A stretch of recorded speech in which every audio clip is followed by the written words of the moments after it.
എന്നെ പോലെ വിളിക്കാത്ത കല്യാണത്തിന് പോയി ഫുഡ് കഴിക്കുന്നവർക്കും ഇനി അങ്ങോട്ട് കല്യാണം കഴിക്കാൻ പോകുന്നവർക്കും വേണ്ടിയിട്ടാണ് ഈ ഒരു വീഡിയോ. മാഹിമ പോയപ്പോഴാണ് ഇങ്ങനെ ഒരു ഗ്രാൻഡ് പരിപാടി കാണുന്നത്. അകത്ത് കയറിയപ്പോഴാണെങ്കിൽ ഇവിടെ ഒരു ഡെസ്റ്റിനേഷൻ വെഡിങ് ആണ് നടക്കുന്നതെന്ന് ഞാൻ ഇത്രയൊന്നും പ്രതീക്ഷിച്ചില്ല. നമ്മുടെ നാട്ടിൽ ഇങ്ങനെ ഒരു സംഭവം ഉണ്ട് എന്നുള്ളത്.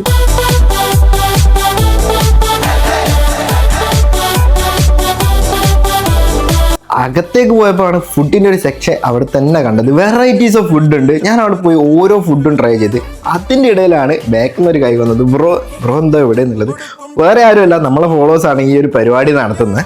ലോകത്ത് എവിടെ പോയാലും മലയാളീസ് ഉണ്ടെന്ന് പറയുന്ന പോലെയാണ് ഇപ്പം ഞാൻ എവിടെ പോയാലും നമ്മളെ ഫോളോവേഴ്സ് ഉണ്ട്. അപ്പം ഞാൻ ഇവരോട് ചോദിച്ചു, ബ്രോ ഈ ഡെസ്റ്റിനേഷൻ വെഡിങ് നമ്മളെ നാട്ടിൽ അത്ര ഫെമിലിയർ അല്ലല്ലോ, എങ്ങനെയാണ് ഇതിൻ്റെ പാക്കേജും കാര്യങ്ങളും വരുന്നത് എന്നുള്ളത്. സത്യം പറഞ്ഞാൽ ഞാനും ഞെട്ടി. ഇത്രയും ചെറിയ പൈസക്ക് നമുക്കൊരു കല്യാണം എല്ലാം ചെയ്തെടുക്കാൻ പറ്റും എന്നുള്ളത്. കാരണം ഫോട്ടോഗ്രാഫി ആയിക്കോട്ടെ, ഫുഡ് ആയിക്കോട്ടെ, എല്ലാത്തിനും നല്ല പൈസ തരും. ഈ ഒരു കാലത്ത് ഇവർ ഇതെല്ലാം ചെറിയ പൈസക്കാണ്.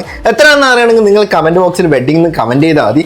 ഇവർ നിങ്ങൾക്ക് പാക്കേജ് ഡീറ്റെയിൽസ് അയച്ചു തരുന്നതായിരിക്കും. ഐക്കോഫ് ആണ് ഇതെല്ലാം സെറ്റ് ചെയ്തിട്ടുള്ളത്. നിങ്ങൾ ആരെങ്കിലൊക്കെ ഇനി കല്യാണം കഴിക്കാൻ പോകുന്നുണ്ടെങ്കിൽ ഈ വീഡിയോ ഒന്ന് ഷെയർ ചെയ്ത് കൊടുത്തേ, അവർക്ക് നല്ല രീതിയിൽ യൂസ്ഫുൾ ആയിരിക്കും. അപ്പോൾ ഇവരെ കോൺടാക്ട് ഡീറ്റെയിൽസ് നമ്മൾ കമന്റ് ബോക്സിൽ പിൻ ചെയ്ത് വെച്ചിട്ടുണ്ട്. Okay, by.